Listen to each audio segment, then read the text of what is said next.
Здравствуйте, уважаемые садоводы и огородники. После этой простой копеечной подкормки урожай огурцов просто не остановить. Они прут и прут.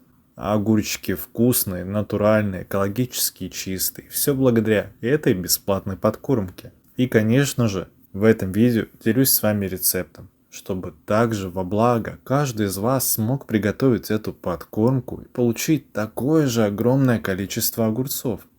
Вы будете мне благодарны. Но для начала нужно сделать подкормку. А потом уже также не забудьте прийти в комментарии и написать хотя бы спасибо.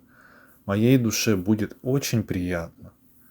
Итак, подкормка готовится легко и просто.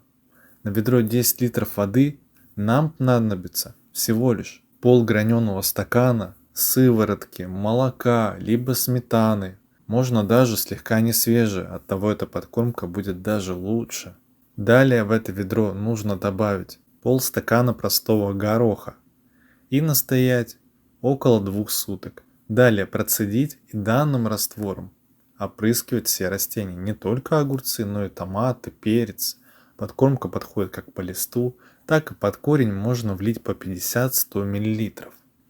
Все дело в том, что в молочных подкормках содержатся ферменты, помогающие бурному плодоношению растений, а также то, что мы добавили горох и замочили его, из него выделились натуральные стимуляторы роста, которые заставляют растения обильно давать огромное количество урожая. Вот так вот легко и просто мы кормим свои огурчики, томаты и перец, а также другие овощные растения. Благодарю вас за лайки, комментарии и желаю вам всего доброго. До скорых встреч!